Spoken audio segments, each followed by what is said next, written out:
عمران خان کے ساتھ یہ کیا ہو رہا ہے؟ عمران خان کے ساتھ یہ کیا ہو گیا؟ عمران خان کے ساتھ یہ کون کر رہا ہے؟ یہ آپ دیکھیں گے اس ویڈیو میں۔ السلام علیکم۔ جیسے کہ آپ جانتے ہیں کہ عمران خان کے ساتھ وہ کھیل کھیلا جا رہا ہے جو ایک تھرڈ کلاس انسان جو سارا دن تھانوں میں چٹی دلالی کرتا ہے اور وہ ایک شریف شہری کے ساتھ کرتا ہے، یعنی کہ حکومت اوچھے کنڈوں پر اتر آئی ہے۔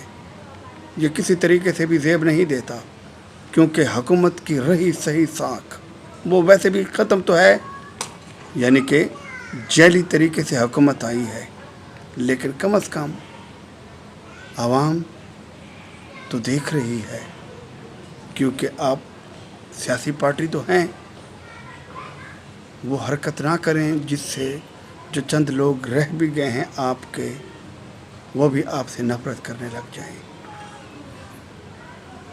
کسی طریقے سے بھی وہ کام نہ کریں۔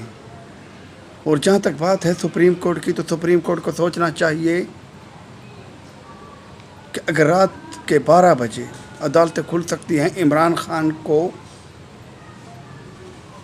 اب میں کیا کہوں، امریکہ کے کہنے پہ کہوں گا تو بھی غلط، کیونکہ قانونی حکم تو موجود ہے۔ جیسے کہ کئی دوست کہتے ہیں کہ نہیں، امریکہ کے کہنے پر نہیں، اس عمران خان کے اوپر عدم اعتماد کی بات آئی تھی۔ تو بات یہ ہے کہ آپ اگر کسی کو بھی پھنسانا چاہیں تو اس میں حکومت، قانون خود بخود آپ کو راستہ دیتا ہے۔ اس کی مثال کچھ یوں ہے کہ آپ کسی بھی شریف شہری کے اوپر درخواست دے دیں، الزام لگا دیں، اس کے بعد وہ ذلیل و خوار ہوگا۔ ایک نہ ایک دن وہ انسان، وہ شخص شریف جس کو آپ نے ذلیل کیا، ایک نہ ایک دن اس کو انصاف تو مل جائے گا، وہ باعزت طریقے سے بری بھی ہوگا، گھر بھی آ جائے گا، لیکن اس کے اوپر جو قیامت گزرے گی وہی کچھ عمران خان کے ساتھ ہو رہا ہے کہ عمران خان کی زندگی کے وہ قیمتی 3 سال، ایک ایک لمحے کا آپ حساب لگائیں،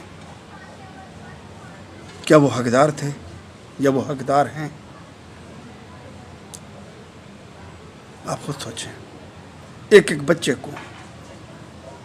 بچے کو معلوم ہے، آپ چھوٹے سے بچے سے آپ پوچھ لیں، وہ بھی آپ کو یہی کہے گا کہ عمران خان حق سچ پر ہے۔ آج سے چند دن پہلے یہی بات ہو رہی تھی کہ یار ہم ان پڑھ جاہل لوگوں کو پتہ ہے کہ عمران خان حق پہ ہے، سچ پہ ہے، اس کو بے گناہ قید کیا گیا ہے،